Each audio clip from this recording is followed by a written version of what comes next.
안녕하세요. 저는 최영자라고 합니다. 올해 72인 노파지만 50년 동안 전통장을 담그며 살아온 식품명인입니다. 제 안타까운 이야기 좀 들어보세요. 경기도 양평, 제가 평생을 바쳐 일군 이곳 솔바람 장독대는 5,000평 규모의 고즈넉한 곳입니다. 아침이면 소나무 사이로 스며드는 햇살이 수백 개의 장독을 비추고 그 안에서는 시간이 빚어낸 발효의 향기가 피어오릅니다. 저는 이곳에서 된장과 간장을 담그며 살아왔습니다. 특히 증조할머니 때부터 내려온 백년 묵은 시간장은 저희 집안의 영혼이자 자랑이었습니다. 그런데 요즘 들어 무릎이 말을 듣지 않기 시작했습니다. 아침에 일어나면 관절이 뻐근하고 장독대를 오르내리는 것조차 버거워졌습니다. 이른이 넘으니 몸이 예전 같지 않더군요. 병원에서는 인공관절 수술을 권했고 저는 은퇴를 진지하게 고민하기 시작했습니다. 그러던 어느 날 아들 민호와 며느리 수진이가 찾아왔습니다. 영상 보시기 전에 구독과 좋아요 버튼 꼭 눌러주시면 큰 힘이 됩니다. 어머니, 저희가 모실게요. 민호가 제 손을 꼭 잡으며 말했습니다. 눈가에는 촉촉하게 눈물까지 맺혀 있었습니다. 며느리 수진이도 옆에서 고개를 끄덕이며 거들었습니다. 어머님, 어머님께서 평생 지켜온 전통을 저희가 이어받아 세계화하겠습니다. 편히 쉬세요. 얼마나 듣고 싶었던 말입니까? 제 수제자인 김 실장이 옆에서 뭔가 말하려다 입을 다물었지만 저는 그의 우려를 무시했습니다. 핏줄이잖아요. 제 자식인데 설마 어미를 속이겠습니까? 그래, 너희가 이어받아라. 대신 조건이 있다. 저는 떨리는 손으로 차를 한 모금 마시고 말을 이었습니다. 전통 제조 방식을 꼭 지켜야 한다. 특히 시간장 동마는 절대 손대지 마라. 그게 우리 집안 백년의 혼이다. 당연하죠, 어머니. 약속드립니다. 민호는 시원스럽게 대답했고 수진이는 환한 미소를 지었습니다. 저는 그날로 변호사를 불러 부담부 증여 계약서를 작성했습니다. 부지와 제조시설 모두를 아들에게 넘기되 전통 방식 유지와 시간장 보존을 조건으로 명시했습니다. 도장을 찍는 순간 김 실장의 얼굴이 어두워지는 게 보였습니다. 하지만 저는 그저 기쁨에 겨워 있었습니다. 내 자식이 내 뜻을 이어받는다는데 이보다 더한 행복이 어디 있겠습니까? 계약이 끝나고 그들이 돌아가던 날 저녁, 저는 우연히 대문 밖에서 나누는 그들의 대화를 들었습니다. 드디어 냄새나는 곰팡이 구덩이에서 돈 냄새가 나네. 수진이의 목소리였습니다. 민호가 낄낄거리며 대꾸했습니다. 5,000평이면 시세로 100억은 넘어. 카페 지으면 대박이지. 그 순간 제 가슴이 철렁 내려앉았습니다. 하지만 저는 애써 그 불안을 떨쳐냈습니다. 설마 제 귀가 잘못 들었겠지. 그렇게 믿고 싶었습니다. 신뢰가 금이 가는 순간 그 틈으로 탐욕이 스며든다. 등기 이전이 완료된 건 그로부터 한 달 뒤였습니다. 모든 서류에 도장이 찍히고 법적으로도 이 땅은 민호의 것이 되었습니다. 그때부터 뭔가 달라지기 시작했습니다. 처음엔 사소한 것들이었습니다. 민호가 찾아올 때마다 어머니, 이 항아리 방식은 너무 비효율적이에요라고 말하기 시작했습니다. 수진이는 요즘 시대에 누가 이렇게 느리게 장을 담가요? 라며 웃었습니다. 민호야, 장은 시간이 빚어내는 거란다.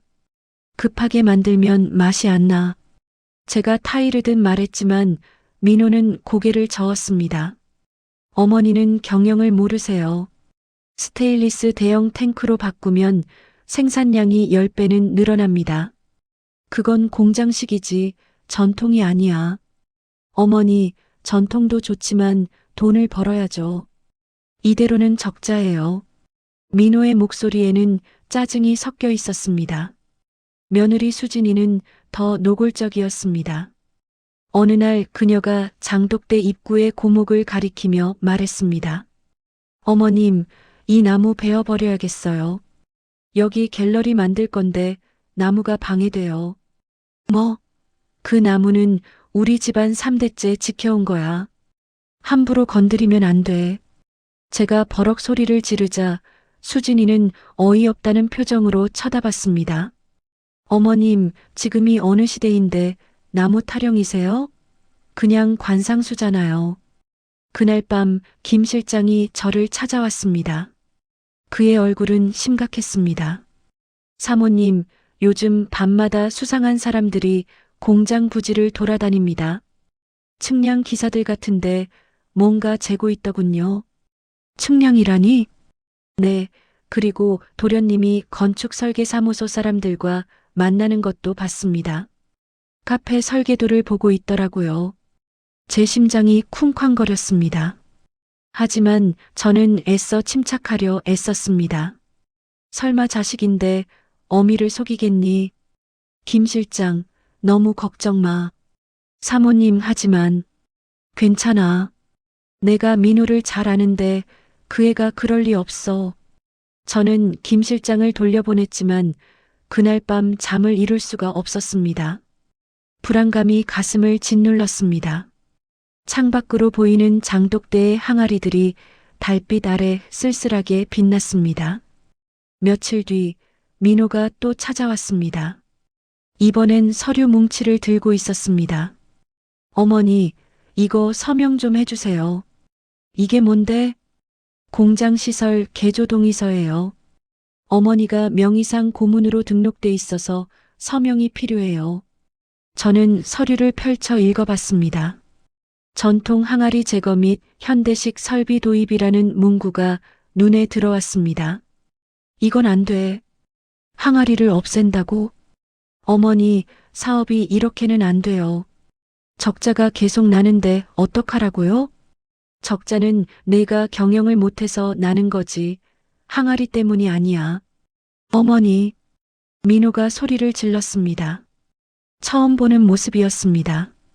그는 숨을 골라 다시 말했습니다. 어머니, 이제 이 땅은 제 거예요. 법적으로도 제 명의고요. 어머니가 간섭하실 일이 아닙니다. 그 말에 저는 할 말을 잃었습니다. 내 자식의 입에서 그런 말이 나올 줄은 꿈에도 몰랐습니다. 민호는 서류를 챙겨 들고 돌아서며 차갑게 말했습니다. 어머니, 어차피 서명 안 하셔도 진행할 겁니다.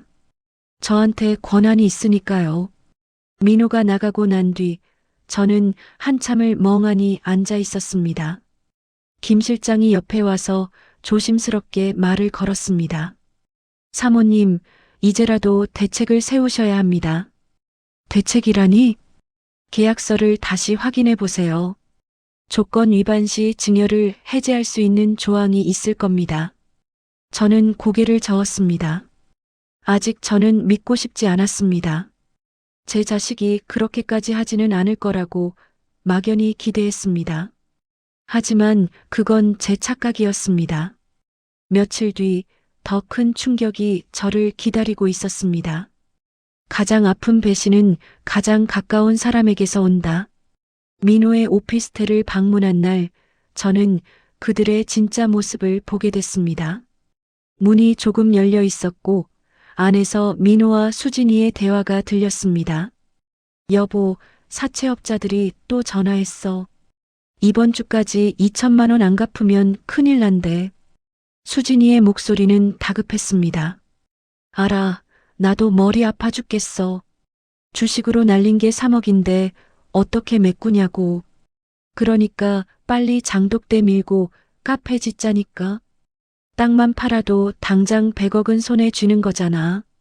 문제는 어머니야. 저 양반이 버티고 있으니까 손을 못 대잖아. 저는 문 밖에서 숨을 죽이고 그들의 대화를 들었습니다. 온몸이 얼어붙는 것 같았습니다. 그럼 어떡해? 어머님 설득이 안 되는데. 설득은 무슨, 그냥 치워버리면 돼. 치운다니, 그게 무슨 소리야? 어머니 무릎 수술 있잖아. 그거 핑계로 서울 요양병원에 입원시키는 거야. 한 달쯤 계시면 그동안 우리가 다 밀어버리고 카페 착공하면 돼. 그래도 그건 좀은 무슨 당장 사채업자들이 우리 목을 조르는데 한가하게 전통 타령이나 하고 있을 거야? 어차피 어머니는 나이 많아서 기억도 가물가물하실 거고 나중에 치매 걸렸다고 하면 그만이야. 수진이가 낄낄거리며 웃었습니다. 제 다리에 힘이 풀려 그 자리에 주저앉을 뻔했습니다. 그래, 그렇게 하자. 빨리 처리해야 해. 민호의 목소리도 동조했습니다. 더 이상 듣고 있을 수가 없어서 저는 조용히 그곳을 빠져나왔습니다. 집으로 돌아오는 택시 안에서 눈물이 주르륵 흘러내렸습니다. 내가 10개월 10달 뱃속에 품고 3년 동안 젖을 먹이며 키운 자식이 이럴 수가 있단 말입니까? 돈이 그렇게 중요한 건가요? 100년을 이어온 전통보다 어미의 평생보다 돈이 더 소중한 건가요? 하지만 저는 아직 포기하지 않았습니다. 마지막으로 한 번 더 민호를 설득해 보기로 했습니다. 며칠 뒤 제가 민호를 불러 마주 앉았습니다. 민호야, 엄마가 너한테 부탁 하나만 할게. 어머니, 또 그 얘기세요? 응, 제발 시간장만큼은 지켜다오. 그건 우리 집안의 역사야. 돈으로 환산할 수 없는 거란다. 어머니, 그 썩은 간장이 뭐가 그리 중요해요? 요즘 시대에 누가 그런 거 먹어요? 썩은 게 아니야. 발효된 거란다. 시간이 만들어낸 맛이고 우리 조상들의 혼이 담긴 거야. 혼은 무슨 혼, 그냥 냄새나는 액체일 뿐이에요. 어머니, 현실을 좀 보세요. 민호는 차갑게 말하고는 일어섰습니다. 저는 그의 뒷모습을 바라보며 알았습니다. 이 아이는 이미 제 자식이 아니라는 걸, 돈에 눈이 먼 욕망의 괴물이 되어버렸다는 걸. 그로부터 일주일 뒤 수진이가 찾아왔습니다. 평소와 달리 친절한 얼굴이었습니다. 어머님, 병원 예약했어요. 무릎 수술 이번 주 금요일로 잡혔어요. 그래, 고맙구나. 서울에 있는 좋은 병원이에요. 수술하고 재활까지 푹 쉬시다 오세요. 저희가 다 알아서 할 테니 걱정 마세요. 수진이의 웃음 뒤에 숨겨진 음모를 저는 이미 알고 있었습니다. 하지만 저는 모르는 척했습니다. 오히려 이용해 먹기로 마음먹었습니다. 그래, 내 말대로 할게. 병원에 입원하기 전날 저는 김 실장을 불렀습니다. 김 실장, 내가 없는 동안 모든 걸 기록해둬.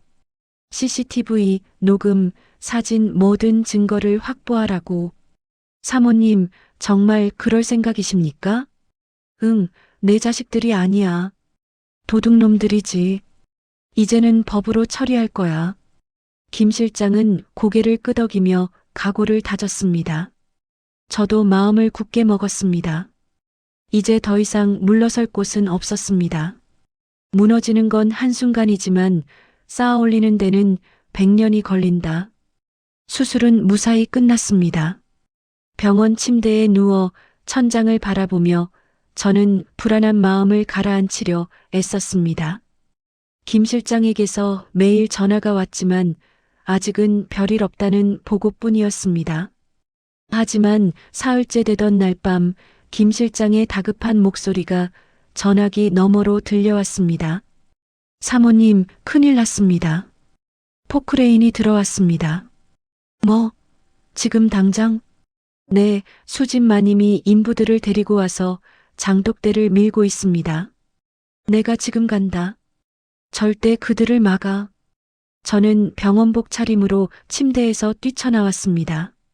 간호사들이 말렸지만 저는 택시를 잡아타고 양평으로 향했습니다.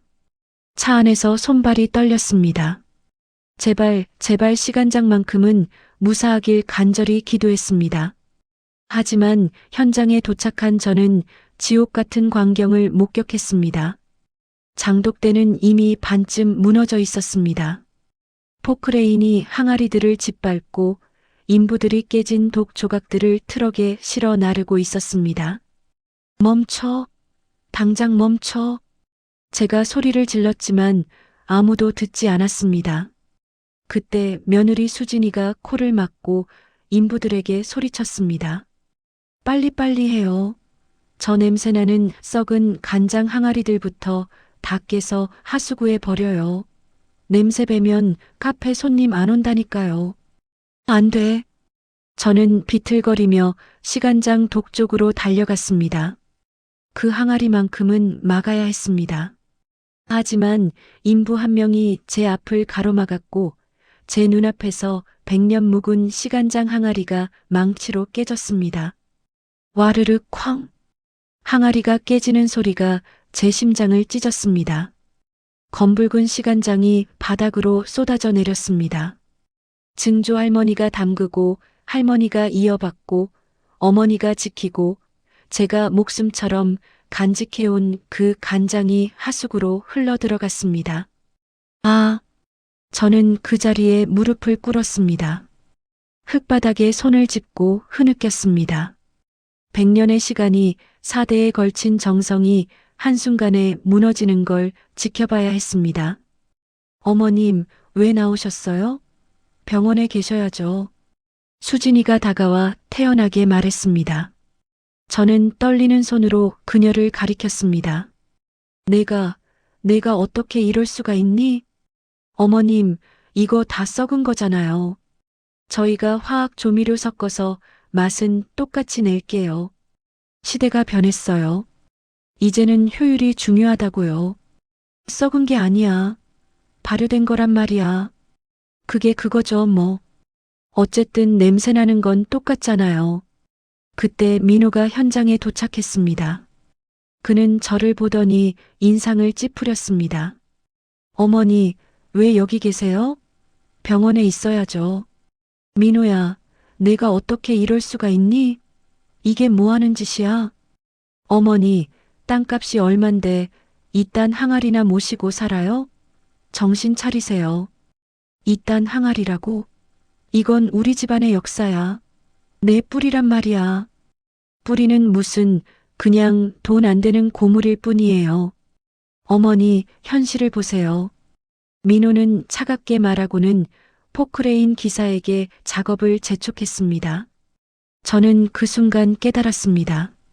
이 아이들은 이미 제 자식이 아니라는 걸, 사람의 탈을 쓴 욕망의 괴물들이라는 걸. 김 실장이 달려와 저를 부축했습니다. 그의 눈에도 눈물이 고여 있었습니다.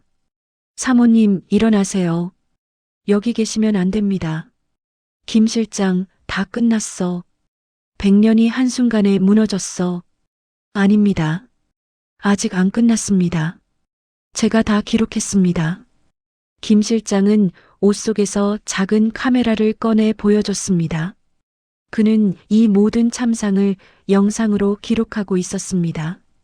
수진이가 코를 막고 비웃는 모습, 민호가 포크레인을 재촉하는 모습, 깨지는 항아리와 흘러내리는 시간장까지 모두. 고맙다, 김 실장. 저는 눈물을 닦고 일어섰습니다. 무너진 장독대를 마지막으로 바라보며 마음속으로 다짐했습니다. 이제는 더 이상 물러서지 않겠다고, 법의 이름으로, 정의의 이름으로 응징하겠다고, 배신의 끝에서 마주한 진실, 그리고 각오. 장독대가 무너진 그날 밤, 저는 병원으로 돌아가지 않았습니다. 김 실장의 숙소에서 밤을 보냈습니다. 잠을 이룰 수가 없었습니다.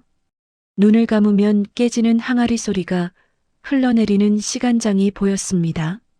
새벽녘 저는 김 실장을 깨웠습니다. 김 실장, 우리 이제 싸워야 해.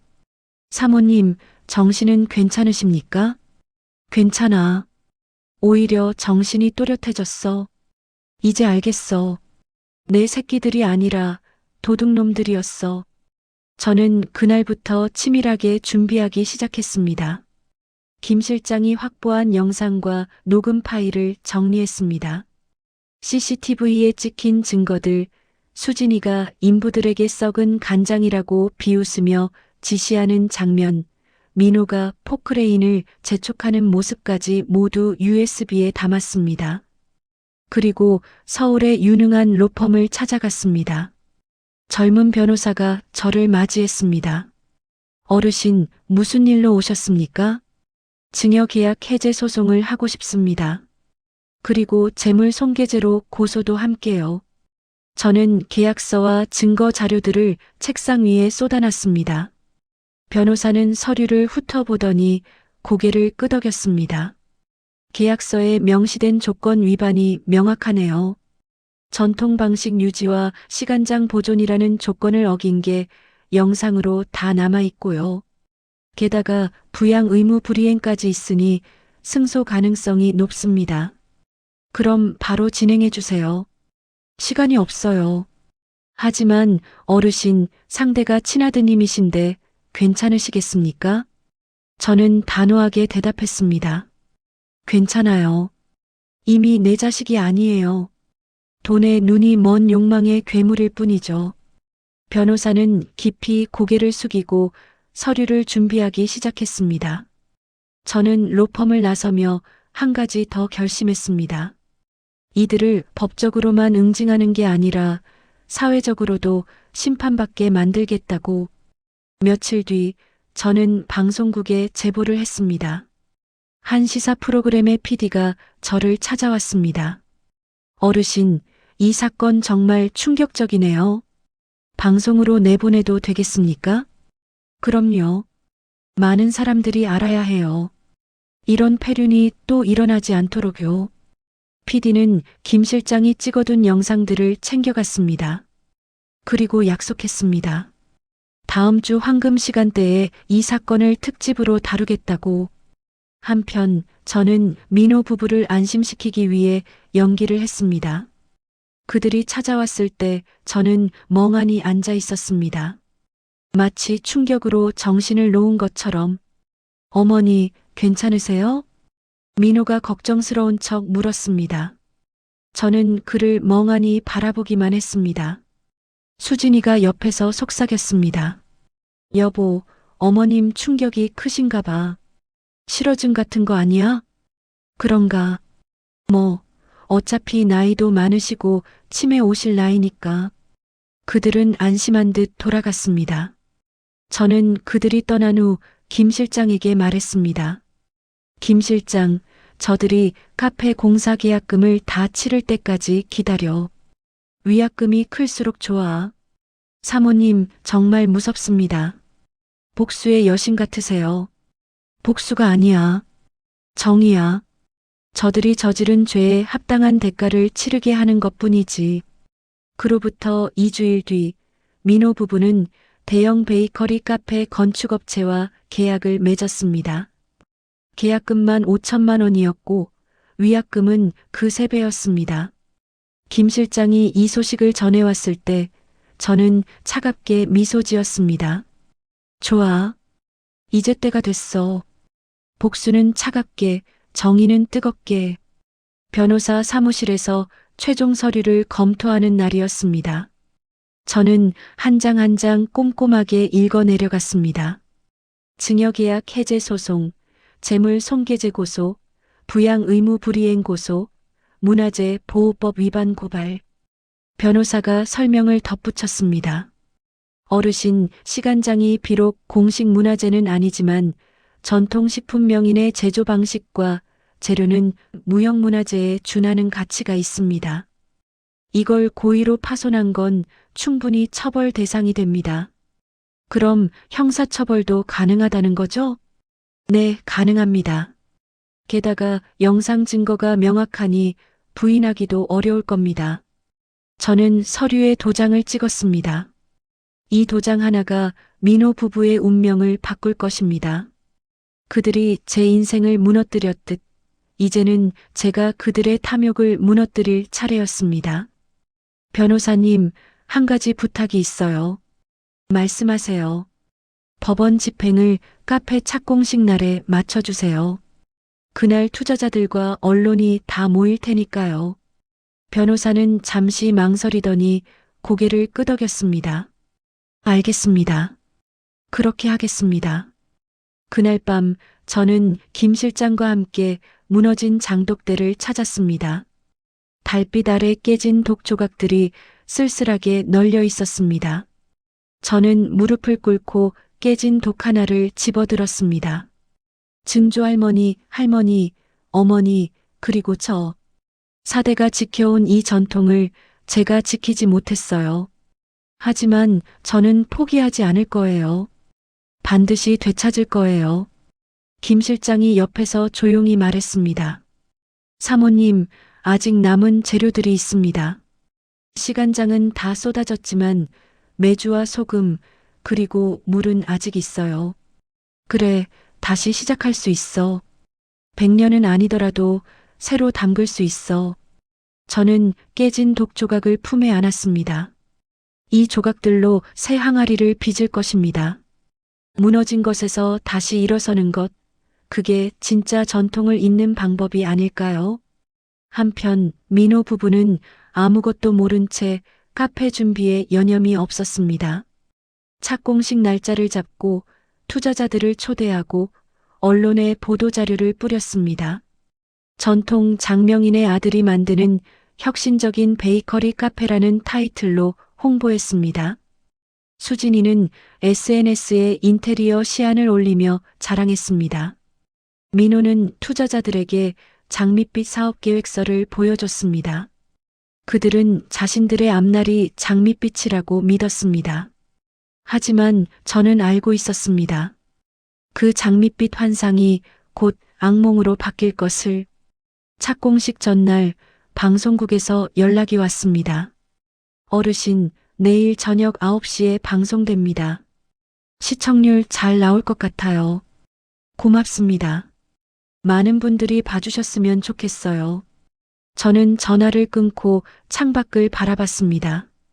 내일이면 모든 게 끝납니다. 아니, 새로 시작됩니다. 무너진 것에서 다시 일어서는 새로운 시작이. 김 실장이 차를 한 잔 건네며 말했습니다. 사모님, 내일이 디데이네요. 응, 오래 발효시킨 장처럼 천천히 익혀온 복수가 내일 완성돼. 저는 차를 한 모금 마시며 미소 지었습니다. 그건 복수의 미소가 아니었습니다. 정의를 되찾는 자의 담담한 미소였습니다. 화려한 시작은 비참한 끝의 서막이었다. 착공식 날 아침, 하늘은 맑았습니다. 민호 부부는 일찍부터 현장에 나와 분주하게 준비했습니다. 대형 현수막에는 솔바람 베이커리 카페 착공식이라는 글씨가 휘날렸습니다. 오전 11시 투자자들과 하청업체 관계자들이 속속 도착했습니다. 수진이는 화려한 원피스를 입고 손님들을 맞이했습니다. 민호는 양복을 차려입고 사업 계획을 설명하느라 여념이 없었습니다. 이 자리에 300평 규모의 카페와 베이커리 공장이 들어섭니다. 예상 매출은 연간 30억 원 이상이고요. 투자자들은 고개를 끄덕이며 박수를 쳤습니다. 분위기는 무르익었고 정오가 되자 리본 커팅식이 시작됐습니다. 자, 그럼 이제 테이프를 끊겠습니다. 하나, 둘, 셋. 바로 그때였습니다. 경적 소리와 함께 여러 대의 차량이 현장에 들이닥쳤습니다. 법원 집행관들, 경찰, 그리고 방송국 카메라까지. 뭐야? 무슨 일이야? 민호가 당황해하며 물었습니다. 법원 집행관이 서류를 내밀었습니다. 강민호 씨죠? 증여계약 해제 집행권으로 왔습니다. 그리고 재물 손괴 및 부양 의무 불이행으로 고소당하셨습니다. 말도 안 돼. 수진이가 소리쳤습니다. 하지만 경찰은 그녀에게도 서류를 건넸습니다. 장수진 씨도 공동 피고소인입니다. 조사받으러 동행해야 합니다. 투자자들이 술렁거리기 시작했습니다. 방송국 카메라가 그 장면을 고스란히 담았습니다. 그때 현장에 설치된 대형 스크린이 갑자기 켜졌습니다. 스크린에는 수진이가 코를 막고 인부들에게 소리치는 영상이 재생됐습니다. 저 냄새나는 썩은 간장 항아리들부터 다 깨서 하수구에 버려요. 와장창 깨지는 항아리 소리, 흘러내리는 검은 액체, 그리고 비웃는 민호의 모습까지 모든 게 적나라하게 공개됐습니다. 투자자 한 명이 벌떡 일어나 소리쳤습니다. 이게 도대체 뭐야? 당신들 사기꾼이었어? 아니에요. 오해입니다. 민호가 해명하려 했지만 이미 늦었습니다. 투자자들은 분노했고 하청업체 관계자들은 계약서를 찢어버렸습니다. 현장은 순식간에 아수라장이 됐습니다. 바로 그때 휠체어를 탄 제가 현장에 나타났습니다. 김 실장이 휠체어를 밀었고 변호사가 옆에서 동행했습니다. 저는 마이크를 건네받아 천천히 입을 열었습니다. 여러분, 저는 최영자입니다. 50년간 전통장을 담가온 식품명인이고 이 땅의 원래 주인입니다. 사람들이 저를 주목했습니다. 저는 계속 말을 이었습니다. 저는 제 자식을 믿었습니다. 전통을 이어받겠다는 그 말을 믿었죠. 하지만 그들은 등기를 넘겨받자마자 100년 묵은 시간장을 깨부수고 제 평생의 혼을 하수구에 버렸습니다. 제 목소리는 떨렸지만 힘이 있었습니다. 이 땅에 깃든 혼을 버린 자들은 이 땅 한 줌 밟을 자격이 없습니다. 당장 내 집에서 나가십시오. 법원 집행관이 나섰습니다. 계약 조건 위반과 부양 의무 불이행이 명백하므로 현장에서 퇴거 명령을 집행합니다. 민호가 제 앞으로 다가왔습니다. 그의 얼굴은 창백했습니다. 어머니, 제발요. 우리 다 망해요. 사채빚도 있고 카페 위약금도 내야 하고요. 그건 내가 알아서 할 일이야. 나는 이제 너를 내 자식으로 인정하지 않아. 어머니. 민호가 무릎을 꿇었지만 저는 고개를 돌렸습니다. 더 이상 볼 것도 들을 것도 없었습니다. 김 실장이 휠체어를 돌려 현장을 떠났습니다. 뒤에서 수진이의 울음소리와 민호의 탄식 소리가 들렸지만 저는 뒤돌아보지 않았습니다. 그날 저녁 방송국에서는 이 사건을 특집으로 다뤘습니다. 명인의 혼을 버린 패륜 자식이라는 타이틀로 무너진 자리에서 피어나는 새로운 시작. 그로부터 1년이 흘렀습니다. 민호와 수진이는 카페 공사 위약금 1억 5천만 원과 사채빚, 그리고 제가 청구한 손해배상금 5억 원을 감당하지 못했습니다. 결국 그들은 신용불량자가 되어 찜질방을 전전하는 신세로 전락했습니다. 저는 그들의 소식을 들어도 더 이상 가슴이 아프지 않았습니다. 이미 제 자식이 아니니까요. 다만 한 가지, 그들이 언젠가는 자신들의 잘못을 깨닫기를 바랄 뿐이었습니다. 되찾은 땅과 재산으로 저는 새로운 일을 시작했습니다.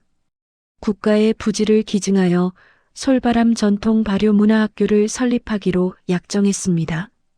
젊은 세대에게 전통을 가르치고 진짜 가치가 무엇인지 알려주고 싶었습니다. 김 실장은 정식 교육과정을 이수하여 새로운 전수자가 됐습니다. 그는 이제 학생들을 가르치는 선생님이 됐습니다. 사모님, 오늘 첫 수업인데 떨리네요. 잘할 거야. 내가 제일 잘 아는 사람이잖아. 개교식 날 30명의 학생들이 모였습니다. 젊은 청년들도 있었고 주부들도 있었고 은퇴한 어르신들도 있었습니다. 모두 진짜 전통을 배우고 싶어하는 사람들이었습니다. 저는 학생들 앞에 섰습니다. 손에는 깨진 독조각으로 빚은 새 항아리가 들려 있었습니다. 여러분, 이 항아리를 보세요. 깨진 조각으로 만든 거예요. 학생들이 신기한 듯 바라봤습니다. 전통이란 건 절대 깨지지 않는 게 아니에요. 때로는 무너지기도 하죠. 하지만 중요한 건 다시 일어서는 거예요. 깨진 조각을 모아 새로운 항아리를 빚는 거죠. 저는 항아리에 메주와 소금물을 담기 시작했습니다. 학생들이 하나둘씩 따라했습니다.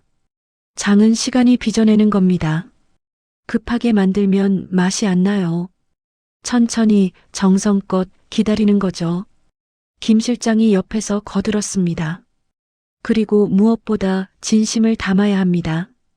돈을 위해서가 아니라 진짜 좋은 장을 만들겠다는 마음으로요.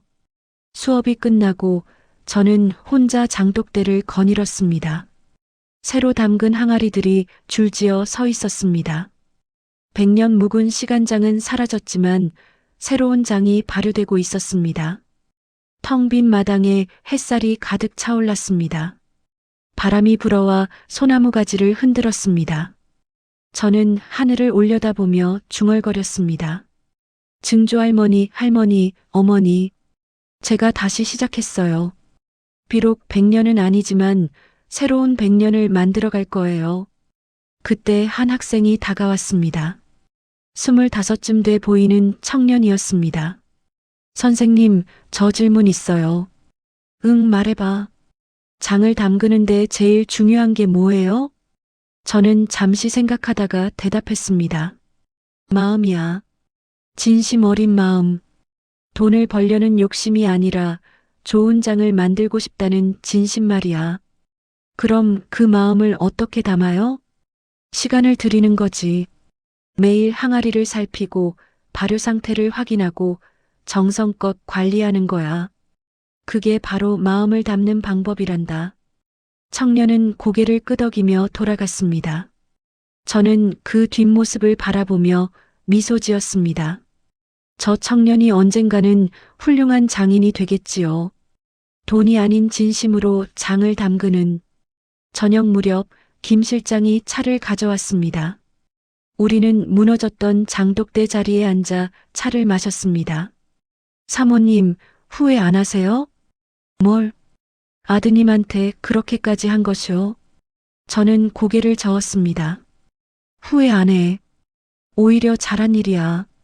그래야 저 아이들도 배우겠지. 돈보다 중요한 게 있다는 걸. 그래도 가족인데요. 가족이라고 해서 모든 걸 용서할 순 없어. 잘못은 잘못이고 대가는 치러야 하는 거야. 김 실장은 더 이상 말하지 않았습니다. 우리는 조용히 차를 마시며 해지는 풍경을 바라봤습니다. 그날 밤 저는 새로 담근 항아리 앞에 섰습니다. 뚜껑을 열자 은은한 발효 냄새가 올라왔습니다. 아직 갓 담근 거라 시간장 같은 깊은 맛은 없었지만 그래도 희망이 느껴졌습니다. 비워야 다시 채워지는 법이지. 저는 중얼거리며 뚜껑을 덮었습니다. 100년이 무너졌지만 새로운 100년이 시작됐습니다. 이번에는 돈의 눈먼 욕망이 아니라 진심 어린 제자들이 이어갈 것입니다. 마당 한편에 심어둔 작은 나무가 바람에 흔들렸습니다. 베어진 고목 대신 새로 심은 어린 나무였습니다. 지금은 작지만 언젠가는 큰 나무가 되어 이곳을 지킬 것입니다. 저는 마지막으로 하늘을 올려다봤습니다. 별들이 반짝이고 있었습니다. 증조할머니, 할머니, 어머니도 저 별 어딘가에서 저를 지켜보고 있겠지요. 제가 잘 지킬게요. 이번에는 진짜로요. 영상이 좋았다면 구독과 좋아요 버튼 꼭 눌러주시고 댓글로 응원 한마디 남겨주세요. 바람이 불어와 제 흰 머리카락을 쓸어 넘겼습니다. 저는 천천히 집으로 돌아갔습니다. 내일도 또 새로운 하루가 시작될 것입니다. 장을 담그고 학생들을 가르치고 전통을 이어가는 하루가. 그렇게 저의 이야기는 끝이 아닌 새로운 시작으로 마무리됐습니다.